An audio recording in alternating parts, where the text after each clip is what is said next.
if you're someone that works a 9 to 5 job, you're very structured during the weekdays. And then the weekends, you like to let loose a bit. You like to go out, party, drink a little bit. You might even indulge in a bit of fast food. And you're trying to go from your base form to Zac Efron and Baywatch. And for some reason, you feel like you're doing everything right. You're eating clean. You're working out. And 5 months goes by and you're not making any progress and you don't understand why. I'm going to show you exactly what I discovered to break past my own plateaus and eventually get to my version of Baywatch. And how you can apply the same things in your life. So one of the things I want to get clear, and I was actually let me clean this up a bit. We're getting a little ahead of ourselves here. Oops. Is first thing we got to do is we all got to align on what's the criteria of success. If you want to get to this level of leanness, you got to realize what's one thing this guy has you don't. Low body fat percentage, which means, right, you have lots of fat. And dream version of you has little, right? So what's the gap between you and that? It's a deletion of fat. All right, so now we're aligned on the what, right? Now we got to focus on the how. So, and the reason I'm saying this is because when we get stuck on something, a lot of times we're just so either focused on being stuck, feeling guilty, thinking something's wrong with us. And when we focus this level of energy on ourselves, we're not actually open to seeing a new pathway to break through. And so when this happens, it's very important for us to actually zoom out and really see the bigger picture and remind ourselves, what is it we wanted again? And to get clear on how to actually break that down and reverse engineer the ultimate goal. So now that we know we need to lose fat, the next question is, how do we lose 1 pound of fat? Because if we don't know how to lose 1 pound of fat, well then, how are we going to lose 20, 25, 30? Right? Okay. So I probably at this point, all of us know what this word means. And yet, we're not losing 1 pound of fat. So it's like, all right, I'm doing everything I need to be doing to be in a calorie deficit, but I'm not losing a pound of fat. Let me paint out a picture and let's see if you can relate to this. This is your schedule, right? Monday, Tuesday, Wednesday, Thursday, Friday, Saturday, Sunday.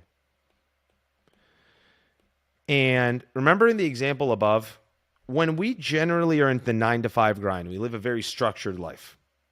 So we can eat the same type of foods, we can meal prep in advance, we can be regimented. But a lot of times that type of structure is so structured that we get exhausted come Friday evening and we let loose a bit Saturday and Sunday, right? And so we're basically living 2 different lives here. You with me so far? Now, here's the thing. When we live 2 different lives, we're only planning for this part. So this is the part where you're tracking your calories, you're meal prepping, you're getting 2,000 calories every single day. So you're feeling fine, and you don't realize that, well, you haven't planned for this part. This is the leak, because you go out for drinks, and 1 shot of tequila is 100, 150 calories. You got the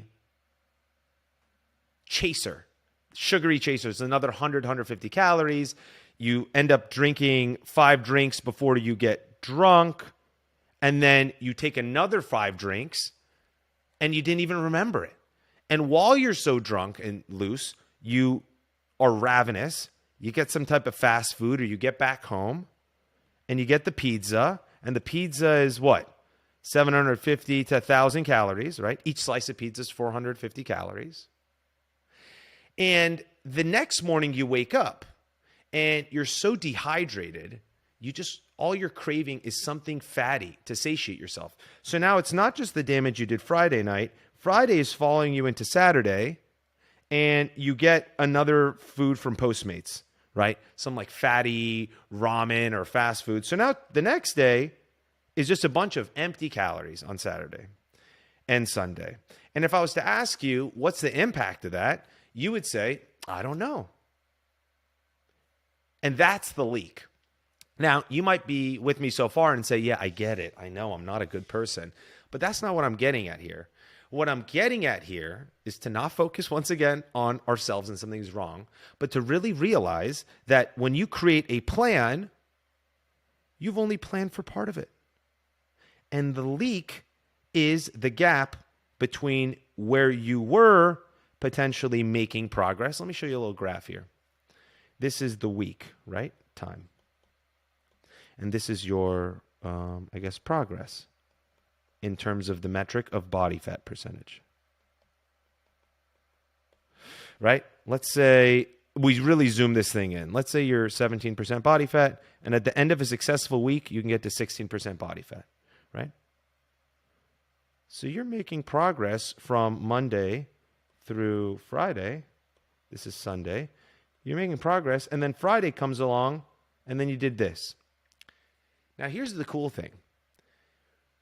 When you live your life day to day and you actually track and monitor your progress, just like you check your bank account statements, you'll see every day you're making progress. And you'll see every day you start to go the other way. But when you don't look at progress in the cadence of every single day, and you look at it on a weekly basis, or you don't even have a measurement of success, and you just look in the mirror, well, then all you're looking at are these points. And then you say, I'm not doing anything. When in fact, there are things you're doing that really work, and there are things that you do that don't work.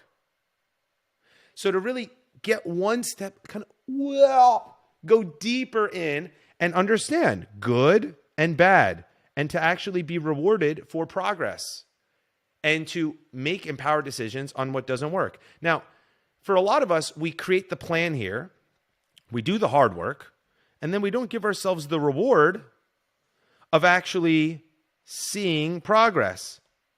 And here's the problem. All of us, this is the problem we all deal with, all of us are focused on the plan, the tasks, and we get stuck there without actually reminding ourselves, are we getting closer to our goal? And so the first thing I want you all to get is do not be stuck on the plan. Do not be stuck on the tasks, because you think you need more time to get to your goal, when in fact, if you don't look at this leak, if you don't acknowledge this leak in the boat, it will be too late. Your boat has sunk. When if you just noticed there was a leak in the boat, you could have patched that thing up and you could have gotten to your destination much faster. So this idea of time is a bunch of nonsense. Okay, you with me so far? Let's get down to business. Now, back to your schedule. Monday, Tuesday, Wednesday, Thursday, Friday, Saturday, Sunday. Boom, boom, boom, boom, boom, boom, boom. Okay. You've planned for this, and you didn't plan. This is the leak. Okay. What do you think is a good plan? A good plan is to plan for the whole thing. And when you finally understand this, you can start to get curious about what the leak is and quantify the leak. And you only got to do it once, right? And when you quantify the leak, you'll realize, oh, wow, I was eating 2,000 calories on the weekday. And the weekend, I was having 4,500 calories, right? So the average of 5 days here and 2 days here is about 2,700 calories. I'm not good at math, but I'm just throwing it out. And your maintenance calories to maintain your weight was 2,700 calories. So it's no wonder you haven't been able to make progress, right? And if you want to get to this dude, you got to recognize the gap. And you got to make sure on a week-to-week basis, kind of like a retro. You ever do your budgeting? You'll go back and say, hey, did I make progress? And if not, you got to cut the expenses, right? And you can choose how you want to cut your expenses, right? No one's telling you how to spend your money, but they're telling you you need to be in a budget to get there, right? So whether you want to cut it from the weekend or you want to cut it from the weekday is up to you. Now, if you ask me and if you ask the hundreds of clients I've coached, what I've tend to find is that the quality of what you eat here dictates your job, where you are with your family, your performance. So, you can't take 2,000 too much lower, right? It's already low. So the less you got to work with, the more important the quality of those foods become. So what I suggest, and what's worked for me and my clients, is let's not lower this any lower. You got to run your life. And on the weekends, you're unconscious anyways, right? You're drinking, you're eating. So it becomes more fun to actually play around with these numbers. And I'll give you an example. If one slice of pizza, and this is when you really get curious, this is the type of stuff that can happen in your mind. If one slice of pizza, this is a very beautifully drawn slice of pizza, I just want to let you know. If that's 450 calories for one slice, and you end up eating 3 slices for 1,350 calories, my mind goes, can I just eat lower calorie pizza? Simple question. If I can, then I start to look. And I'll go low. This is literally just do this. And you'll go and you'll find this. And you'll see it's an entire pizza that has 28 grams of protein and 690 calories for the whole thing. Now, remember we talked about, I don't even know where it is. Remember I talked about the plan? So now you've identified a leak and you've identified an optimization. So you go from 1,350 calories to 690. Boom. What did you just save there? I don't know, man. I can do some calculator. And this is the thing. I'm not even good at math. I mean, I kind of am, but I'm just trying to give you guys a good presentation here. 660. So I just created 660 calories. And I'm eating more food. And I'm getting more protein, which is helping me build more muscle. So what I really see is identify the leak, quantify the leak, and plug the hole with stuff that's just the same. It doesn't take more time, doesn't take away from your experiences, and you have a lot more fun. And this is just one thing we've changed. But to lose 1 pound of fat,